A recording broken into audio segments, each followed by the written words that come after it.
Shalom, shalom, salam. Selamat malam Bapak Ibu yang dikasihi oleh Tuhan.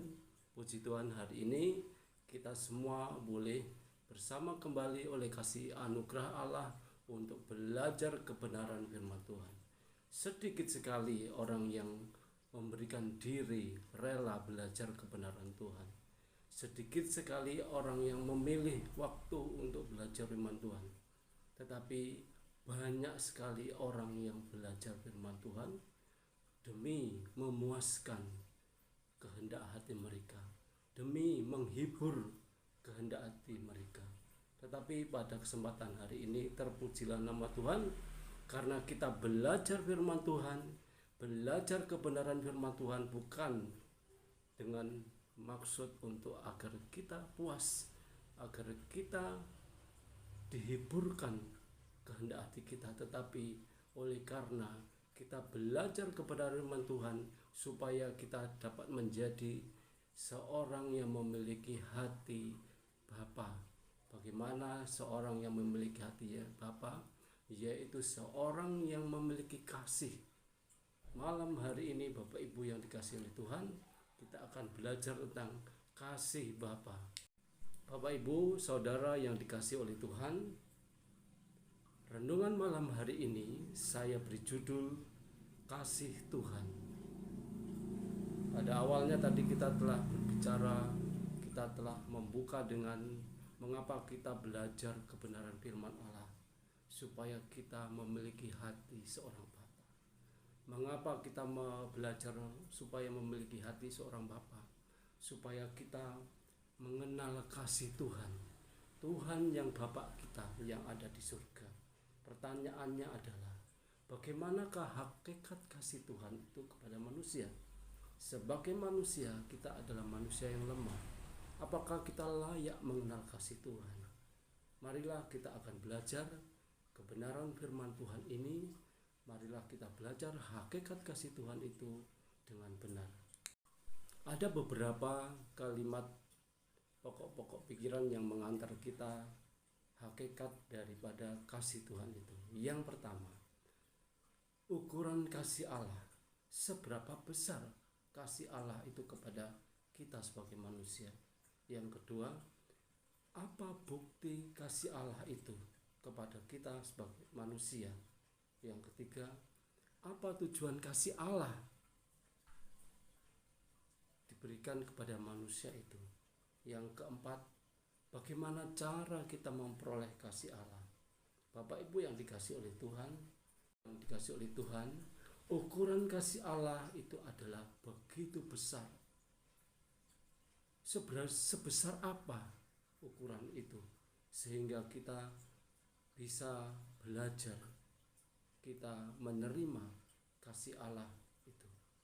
Yohanes 3:16 berkata, karena begitu besar kasih Allah akan dunia ini. Ini kata-kata karena begitu besar kasih Allah. Pertanyaannya adalah, seberapa besar? Apa ukurannya untuk menilai kasih Allah yang demikian besar itu?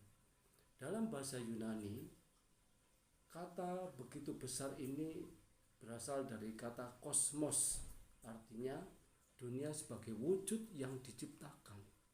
Jadi kosmos yang besar, yang luas sekali. Ayat ini berbicara mengenai keselamatan, bahwa keselamatan itu diberikan kepada kosmos, kepada dunia dan seisinya. Oleh karena kita manusia sebagai bagian daripada alam semesta, maka kita pun mendapatkan kasih Allah yang sedemikian besar itu. Sulit dimengerti bila kita sebagai orang percaya hanya menerima keselamatan itu saja. Itulah rencana Allah yang besar dalam kehidupan kita. Rencana Allah yang begitu luas, sehingga kita ini patut mengucap syukur. Bapak Ibu yang dikasihi oleh Tuhan, Bapak Ibu yang dikasihi oleh Tuhan, apakah buktinya bahwa kasih Allah yang sedemikian besar itu diberikan pada kita? Mungkin kita berpikir, Iya, apa ya buktinya?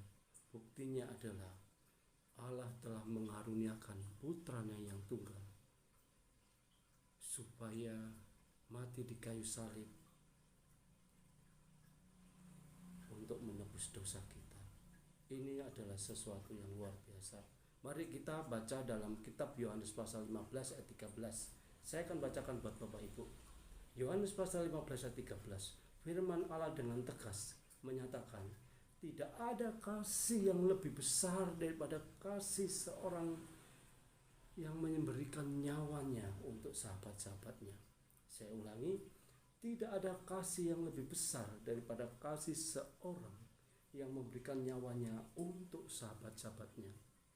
Bapak Ibu yang dikasihi oleh Tuhan, kalau kita berkorban untuk orang yang baik kepada kita, itu adalah wajar, itu adalah lumrah. Tetapi apabila kita berbuat baik kepada orang yang tidak berbuat baik pada kita, itulah maksudnya daripada Allah. Seseorang berkorban oleh karena mengenalnya itu adalah wajar.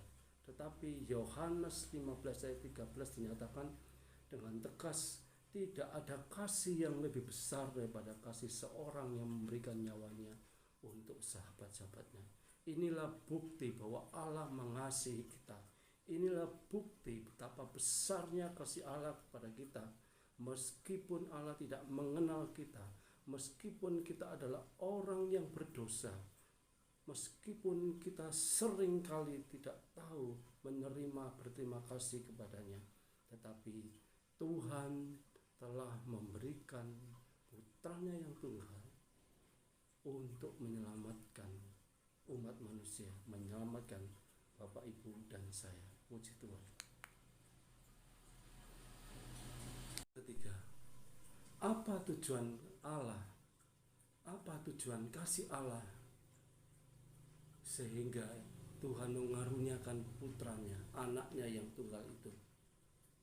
Apakah hanya semata-mata Allah mengorbankan anaknya?